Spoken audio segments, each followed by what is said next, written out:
내 부모를 공경하라. 그리하면 내 하나님 여호와가 내게 준 땅에서 내 생명이 있겠니라. 내 아들아, 내 아비의 훈계를 들으며 내 어미의 법을 떠나지 말라. 이는 내 머리에 아름다운 가니요 내 목에 큰 사슬이니라. 너를 낳은 아비에게 청종하고 내 늙은 어미를 겸히 여기지 말지니라. 내 부모를 즐겁게 하며 너를 낳은 어미를 기쁘게 하라. 자녀들아, 주 안에서 너희 부모에게 순종하라. 이것이 옳으니라. 내 아버지와 어머니를 공경하라. 이것은 약속이 있는 첫 계명이니 이로써 내가 잘되고 땅에서 장수하리라. 하나님 아버지, 이 예배를 성령으로 역사하여 주옵소서. 예수님의 이름으로 기도드리옵나이다. 아멘.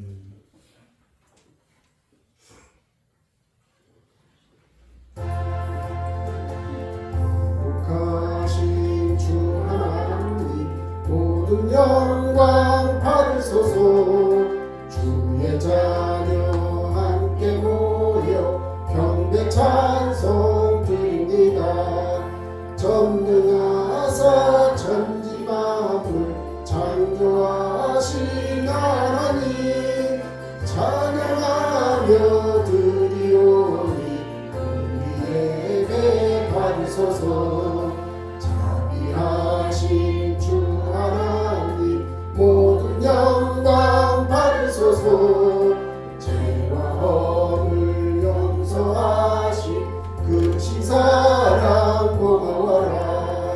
상하신 양 부어주사 기쁨 주신 하나님, 감사하며 드리오니 우리 예배 받으소서. 은혜로우신 주 하나님, 모든 영광 받으소서. 물기둥과 구름 기둥 인도하신 놀라워라. 근심 걱정 슬픔에도 함께하신 하나님, 마음 모아 드리오니 우리 예배 받으소서. 아멘. 아멘. 사도신경으로 우리의 시간을 고백하겠습니다. 전능하사 천지를 만드신 하나님 아버지를 대한 믿사옵니다. 그 외아들 우리 주 예수 그리스도를 믿사오니 이는 성령으로 잉태하사 동정녀 마리아에게 나시고 본디오 빌라도에게 고난을 받으사 십자가에 못 박혀 죽으시고 장사한 지 사흘 만에 죽은 자 가운데서 다시 살아나시며 하늘에 오르사 전능하신 하나님 우편에 앉아 계시다가 저리로서 산자와 죽은 자를 심판하러 오시리라. 성령을 믿사오니 거룩한 공예와 성도가 서로 통하는 것과 죄를 사하여 주시는 것과 몸이 다시 사는 것과 영원히 사는 것을 믿사옵나이다. 아멘. 다음을 대표해서 김희경 권사님 기도해 주시겠습니다. 다 같이 기도하시겠습니다. 거룩하신 하나님 아버지, 지난 한 주도 주님의 날개 아래 품에 주시고 거룩하고 복된 성의를 허락하셔서 예배의 자리로 불러주시면 감사드립니다. 이 시간 저희의 마음문을 활짝 열어 하나님의 사랑을 온전히 경험하는 귀한 예배의 시간이 될 수 있도록 축복하여 주옵소서. 특별히 오늘은 어버이 주일로 자기게 하시고 부모님의 희생과 노고를 깨닫게 하시니 감사합니다. 낳아주시고 길러주신 부모님의 수고와 헌신의 마음 깊이 되새기며 그 사랑에 감사의 기도를 올려드립니다. 자녀를 위해 기도하며 살아오신 아버지와 어머니의 땀과 눈물을 기억하여 주시고 그 삶 위에 주님의 위로와 복을 더하여 주옵소서. 가정이 흔들리고 세대가 단절되는 이 시대 속에 믿음의 공동체가 가정의 소중함을 지켜가는 울타리가 되기를 기도합니다. 교회 안에 모든 어른들이 영적인 부모로 세워지고 다음 세대가 믿음의 자녀로 자라나 하늘 가족의 기쁨을 함께 누리게 하옵소서. 전쟁과 가난, 고난 속에서도 믿음으로 살며 나라와 가정을 지켜오신 이 땅의 부모 세대 현신을 기억하게 하시고 이제는 그분들을 위로하고 존경하며 보살피는 자녀 세대가 되게 하옵소서. 교회의 머리가 되시는 하나님, 주님의 피로 세우신 우리 시흥은혜교회를 위하여 기도합니다. 이 땅에 우리 은혜교회를 세우시고 불러주신 뜻을 따라 하나님의 영광을 드러내는 은혜교회가 되게 하옵소서. 교회의 사명은 하나님의 말씀을 가르치며 하나님을 알지 못하는 이들에게 복음을 증거하는 일이오니 우리 은혜교회가 어둠 속에 등불이 되게 하시고 진리를 전파하는 은혜교회로 사명을 감당할 수 있게 하옵소서. 하나님을 알지 못해 죽어가는 주변 사람들에게 담대하게 복음을 증거하게 하시고 진리를 가르침으로 그들의 참된 하나님을 만나고 구원을 얻게 하옵소서. 주님 안에서 하나 되어 서로 보듬어가고 사랑하며 나아갈 수 있는 믿음의 공동체가 되기를 원합니다. 육신의 고통으로 아파하는 환우들을 만져주시고 위로하여 주옵소서. 온전히 치유받아 주님 앞에 나와 더욱더 기쁘게 예배하고 찬양할 수 있도록 은혜를 허락하여 주옵소서. 오늘도 우리에게 필요한 영의 양식을 풍족히 내려주시기를 원합니다. 오늘 귀한 말씀을 들고 서신 담임 목사님을 성령의 능력으로 충만케 하시고 영역을 7배나 더하여 주셔서 이 시간 말씀을 통하여 주님의 뜻이 무엇인지 알게 하시고 저희의 약하고 상한 심령이 강하게 되며 치유되는 은혜가 있게 하옵소서. 말씀을 듣는 성도들이 말씀을 가슴에 품고 한 주가 살아갈 때 세상에 어떠한 어려움이 있어도 맞서 싸워 이겨내는 모두가 되게 하옵소서. 오늘도 예배를 위해 수고하는 이들을 기억하여 주시고 애쓰고 수고함이 하늘나라 생명책에 기록되게 하옵소서. 하나님께 찬양을 올려드리는 여전도의 찬양을 기뻐 받으시고 듣는 회중들에게는 은혜의 시간이 되게 하옵소서. 예배의 모든 순간 주님 홀로 영광 받아주시기를 바라며 우리의 피난처가 되시는 예수 그리스도의 이름으로 기도드립니다. 아멘.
요정도의 회원분들 나오셔서 하나님 앞에 찬양하도록 하겠습니다. 하나님 앞에 찬양 올릴 곡은 나의 힘이 되신 여호와이므로 하나님 앞에 영광을 드리도록 하겠습니다. 나의 힘이 되신 여호와이므로 하나님 앞에 찬양합니다.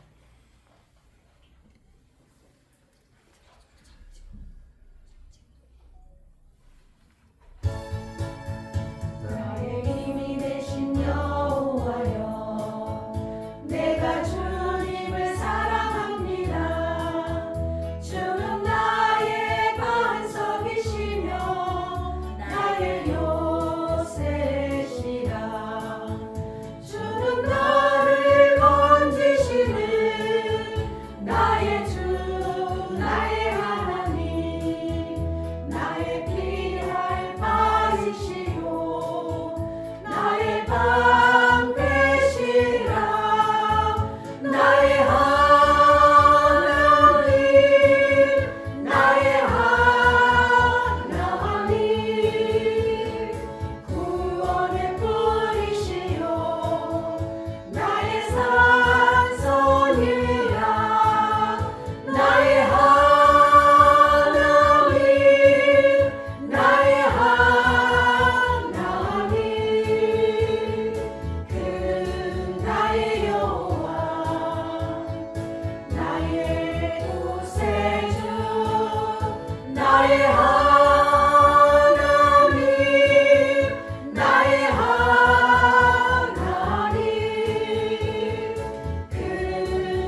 왕이신 여호와여 내가 주님을 찬양합니다.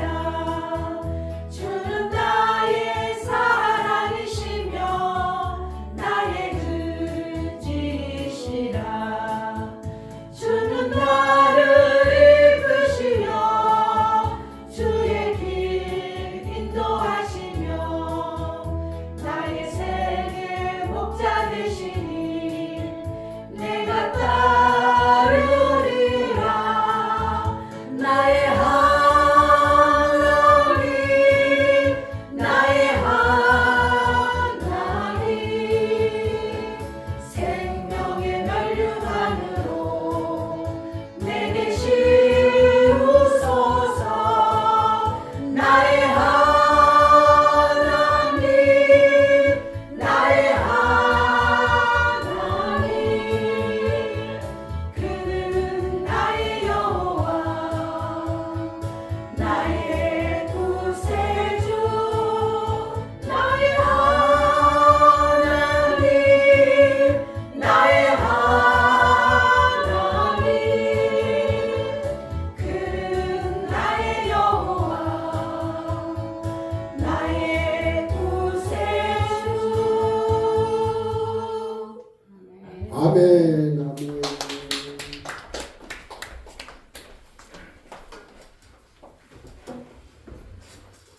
다음은 하나님께서 저에게 주시는 말씀을 서로 교육하는 시간 갖도록 하겠습니다. 오늘 말씀은 사도행전 3장 1절로부터 10절의 말씀입니다.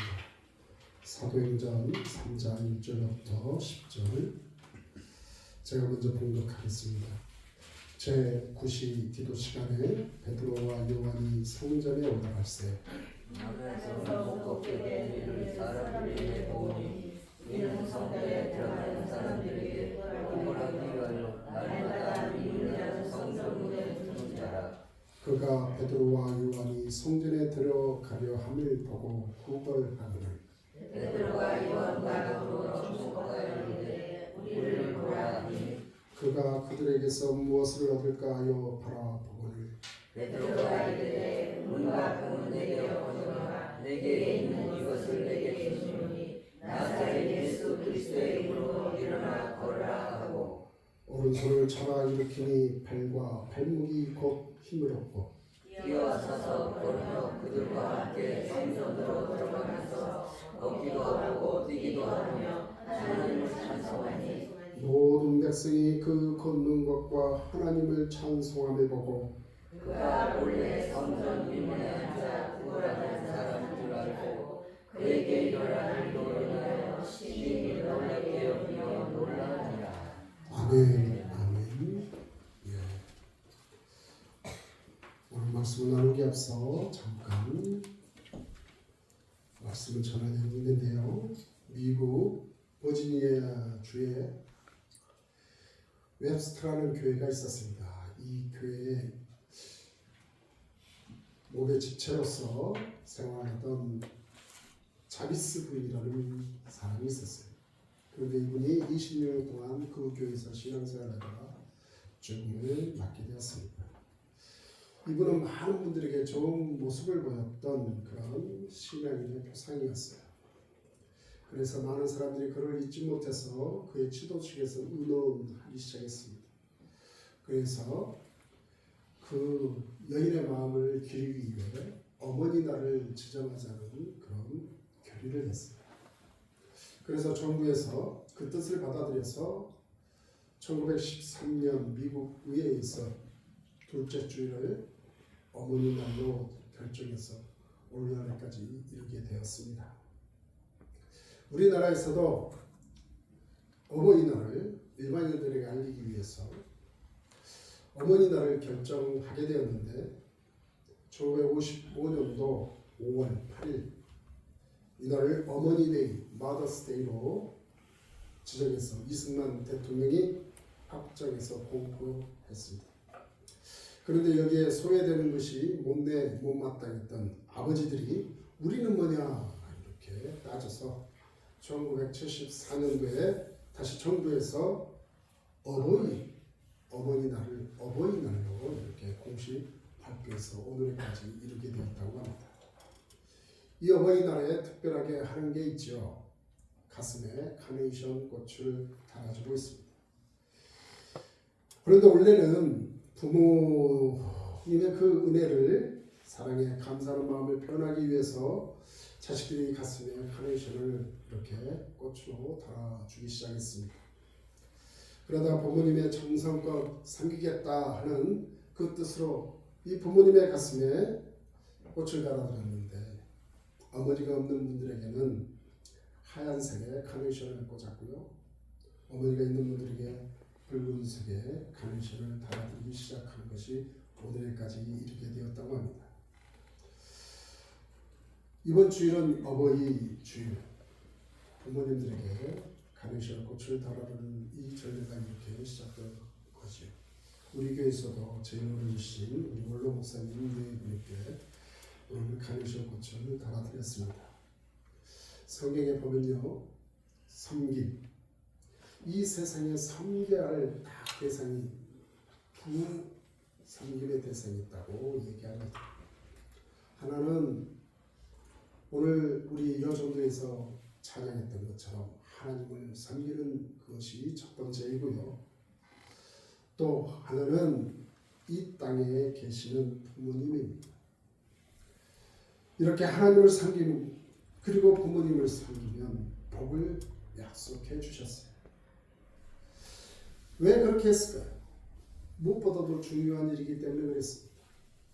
그래서 성경 곳곳에 보면 부모 공경에 대한 말씀을 기록해 놓았어요. 성경에는 이렇게 기록합니다.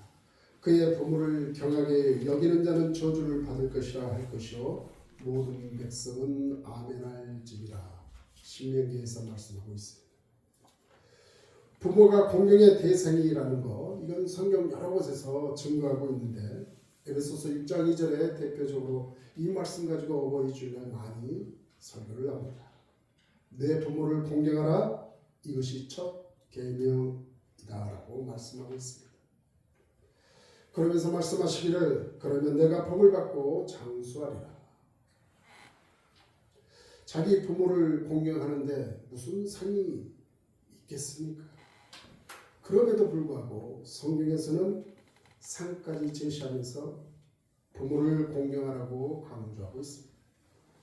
왜냐하면 이 문제는 그만큼 잘 지켜지지 않는 일이고 이 문제가 크게는 세상의 문제가 될 것을 예고하고 있기 때문이기도 합니다. 그 시대가 언제인가 하면 오늘날의 이 시대이기도 한 것입니다. 오래전 신문에 81세대의 미 노모를 두고 있는 남매가 있었어요. 그런데 이 어머니를 모시지 않겠다고 이 남매는 서로 핑퐁식으로 어머니 이쪽에 맡기고 저쪽에 맡기고 어머니가 왔다 갔다 하다가 몸이 지쳐서 그냥 이 추운 데서라도 자야 되겠다 하고 자려고 하니까 동네 사람들이 경찰에 신고를 해서 어찌된 일인지 이 일이 들통나고 말았습니다. 그런데 그 어머니는 뭐라고 얘기를 하냐면 자식 걱정을 하며 이렇게 얘기합니다. 집이 어디냐고 경찰들이 물으니까 우리 자식들은 잘못이 없다. 그냥 내가 길을 잃은 거라고 그렇게 얘기를 했습니다. 끝까지 자식들을 변호했던 어머니였던 것이죠. 오늘날에 이 자식들은 그 부모의 마음을 잘 모릅니다. 그런데도 성경은 그 부모를 공경하는 자에게 상을 주시겠다고 언약을 합니다. 그래서 이 어머니 81세의 자식들이 맞지 않겠다고 해서 이리저리 헤매이던 그 어머니를 기독교 재단인 에덴의 집에서 모시게 하려고 전화를 그곳에 했더니 그곳에서는 이 어머니를 모시지를 못하겠다는 겁니다. 왜냐하면 나중에 이 자식들이 부모를 잘 못 모셨느니 또 뭐 병이라도 나게 되면 이 자식이 또 귀찮게 행동을 하게 되기 때문에 그 뒷감당을 하기가 쉽지 않아서 이 어머니를 모실 수 없게 되었다고 말하더라는 것입니다. 이 내용을 보면 우리가 고려장이라는 이야기를 우리가 상상해 볼 수 있죠. 고려정 이 설화를 다뤘던 김형영이라는 분이 따뜻한 봄날이라는 시를 썼습니다. 아들이 이 어머니에게 봄꽃 구경을 가자고 하면서 어머니를 얻고 산속으로 들어갑니다. 시는 이렇게 시작합니다. 어머니 꽃 구경 가요. 제 등에 업혀 꽃경 가요. 세상이 온통 꽃핀 봄날 어머니는 좋아라. 아들 등에 업혀 마을을 지나고 들을 지나고 산자락에 휘감겨 숲길이 멀어지자 아이고만 어머니는 그만 말을 잃었습니다. 봄 구경 꽃 구경 눈 감아 버리더니 한 움큼 솔잎을 따서 가는 길바닥에 뿌리며 가네. 어머니 지금 뭐 하시나요? 꽃 구경은 안 하시고 뭐 하시나요? 솔잎은 뿌려서 뭐 하시게요? 아들아, 내 아들아, 너 혼자 돌아갈 길이 걱정이구나. 산길을 잃고 헤맬까 걱정이구나. 우리나라는 예전부터 동방의 이주국이라는 명성을 들었던 나라입니다. 이처럼 노부모는 애물단지가 되고 말았어요. 그래서 오늘날 노부모들은 방치되어서 혼자 독거로 죽는 사람들이 많이 나타납니다. 보건복지부에서 통계를 내보니까 노인 학대 가해자가 아들인 경우가 56.3%고 며느리인 경우가 12.6%라고 얘기합니다. 다 합치면 무려 70%에 가깝게 부모를 방치하고 학대하는 그런 사건들이 일어나고 하는 것입니다. 여러분 속담에 콩 심은데 콩나고 팥 심은데 팥난다고 하죠. 이렇게 된 자식들은 어떻게 될까요? 똑같이 당하고 마는 것이죠. 고려장의 뒷부분에 분명히 이 일을 제시하고 있어요. 어린 아들이 부모를 분명히 어머니를 모시고 할머니를 모시고 산속으로 들어갔다고 하는데 아버지 덜렁 혼자 오기래 아버지 어디 갔다 왔느냐고 아들이 물었습니다. 아버지는 그 아들이 이렇게 얘기하죠. 어머니를 산에 버리고 왔다고 대답을 합니다. 그러자 어린 아들이 그 아버지에게 그 지게를 잘 두세요라고 얘기해요.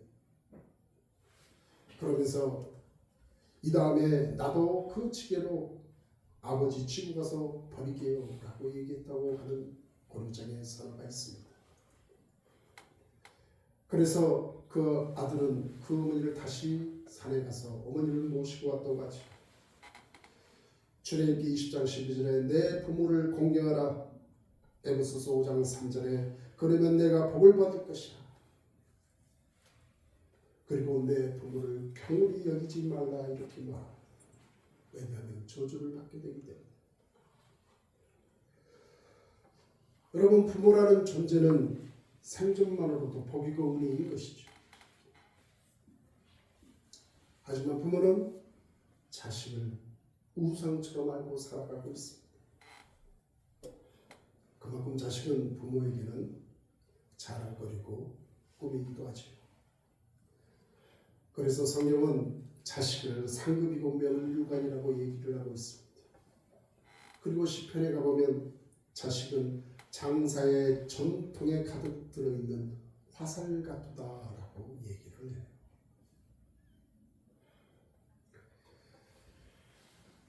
오늘은 어버이 주일이지만 5월 8일은 불과 이틀 전이었습니다. 그래서 이 어버이날을 통해서 어떤 분들은 부모에게 찾아가 효도하셨고 또 어떤 분은 부모는 없으셔서 자식들이 찾아와 효도를 받으셨을 분도 계실 줄로 압니다.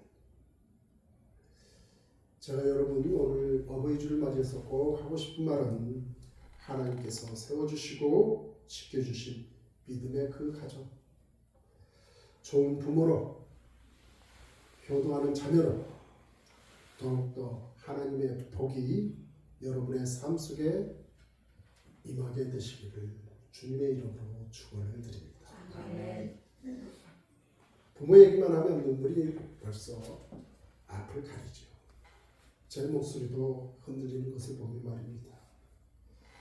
하지만 여러분, 오늘 여러분에게 말씀드리고 싶은 것은 오늘 우리가 읽은 이 본문의 말씀에 맞추어 말씀을 드리고 싶습니다. 우리는 매주일 이렇게 교회에 나오지요. 또 매일매일 성경을 읽지요. 우리는 거기에서 하나님을 만나고 하나님의 음성을 듣는데 평생을 걸릴 수도 있습니다. 하지만 어느 날 갑자기 하나님의 음성을 듣고 하나님을 만나게 되는 것은 찰나에 이루어지기도 하는 것이죠. 이렇게 보는 것이 찰나에 이루어지고 깨닫는 것이 찰나에 이루어진다고 해서 저절로 보이게 되고 저절로 깨닫게 되는 것은 아닌 것 같습니다. 보는 눈이 다 볼 수 있고 모든 이가 다 들을 수 있는 것이 아니기 때문에 그렇습니다. 여러분은 요즘 여러분은 무엇이 보이고 여러분의 귀에는 무엇이 들리고 있습니까?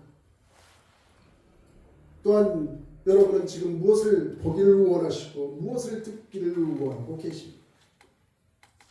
각기 다른 직업을 가진 사람이 한 사람을 보게 될 때 안경 가게를 두고 있는 한 사람은 그 사람이 쓰고 있는 안경에 초점을 맞추고요. 신발 장수인 사람은 그 사람이 신고 있는 신발에 눈길이 가게 돼요. 의상 디자이너는 그가 입은 옷에 눈에 먼저 띄게 되어 있습니다.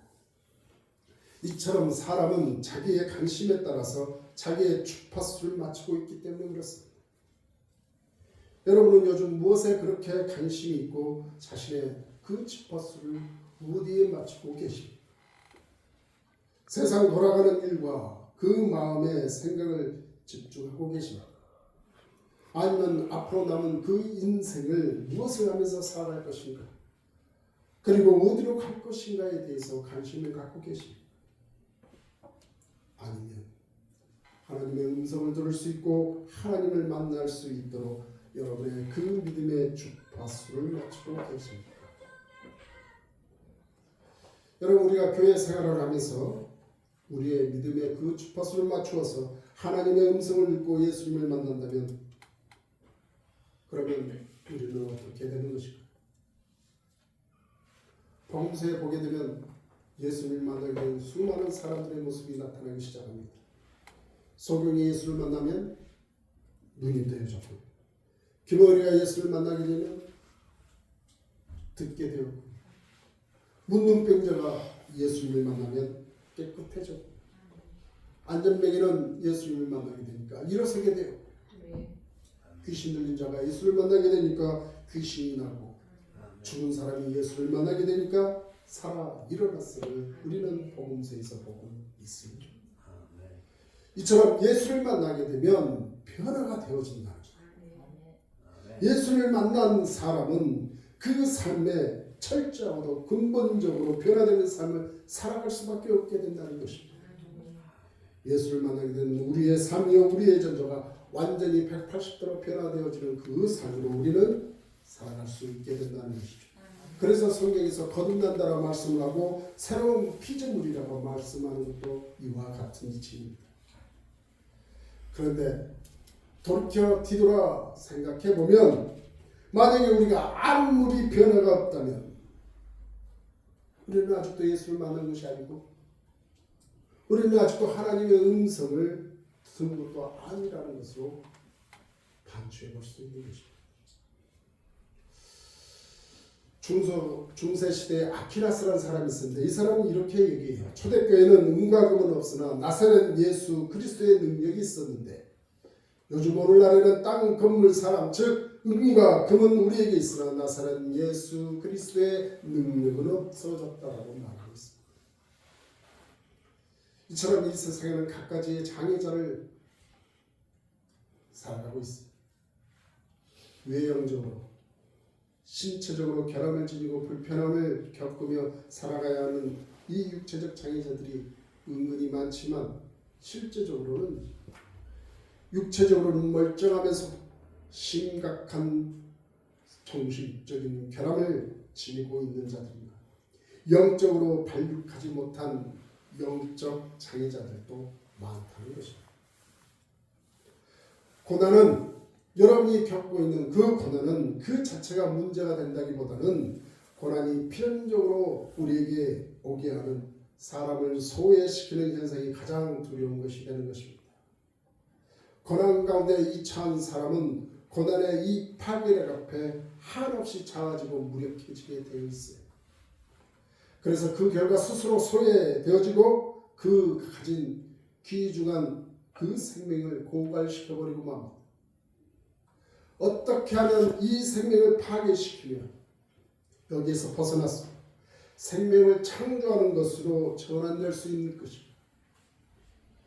이것이 바로 고난에 대처하는 첫 번째 선택이 되어지고 있다는 것입니다. 도르테 젤레라는 사람이 이렇게 얘기했다고 합니다. 사람이 고난에 처한 사람들의 대화 상대가 누구냐에 따라서 그의 삶이 결정된다고 얘기합니다. 고난을 당한 사람의 대화 상대가 누구냐에 따라 그의 삶이 결정된다고 얘기했다고 하죠. 어떤 사람이 고난을 당하고 있어요. 그런데 이 사람이 그 문제를 가지고 대화할 수 있는 상대가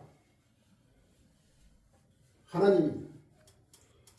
자신을 번영하게 만드는 신이 될 것이냐 아니면 자기 자신일 것이냐. 우리 주님께서는 겟세마네 동산에 올라가서 홀로 하나님과 대면했습니다. 여러분이 잘 알고 있는 엘리야, 그도 홀로 시내산에 올라가 하나님과 대면하고 맙니다. 야곱은 어떻습니까? 홀로 야복 강가에서 하나님과 씨름했습니다. 그가 지니고 있는 그 문제의 내용이 원망이 됐든 불평이 됐든 그것은 중요하지가 않아요. 소외되어 있고 고독 가운데 홀로 남았습니다. 하나님을 찾았다고 하는 것, 홀로 하나님을 대면했다는 이 사실이 아주 중요하다는 것입니다. 여러분이 가지고 있는 그 문제의 본질이 내가 누구를 만나, 내가 가지고 있는 원망이 됐든 불평이 됐든 아니면 그 문제의 결정이 됐든 그 무엇이 됐든 하나님과 홀로 대면할 수 있는 그러한 하나님과 함께 할 수 있는 그 마음이 제일 중요하다는 것입니다. 여러분, 우리에게 닥치는 그 고난은 사람을 홀로 두어서 우리 하나님은 그러한 자에게 대면하기를 원하고 계시다는 것이죠. 그래서 우리에게 고난을 주어지시는 것인지도 모릅니다. 어디로 가는지 방향도 모르고 무작정 달려가고 있는 우리를 멈추게 하기 위해서 우리 하나님께서는 고난이라는 이 전령을 우리에게 보내시기도 한다는 것이죠.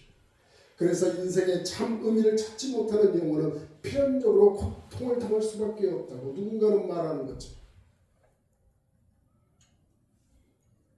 여러분은 고난 가운데 누구하고 대화하고 계신가요? 혹시 여러분을 번영시키고자 하신 그러한 번영의 신을 여러분은 찾고 계십니까? 아니면 여러분 스스로입니까? 아니면 예수 그리스도이십니까? 고난을 당한 사람을 위해서 우리 하나님은 미래를 환상적으로 그려내는 화가의 환상을 주는 것이 아닙니다. 어두운 눈을 밝게 비추게 만드는 안과 의사와 같은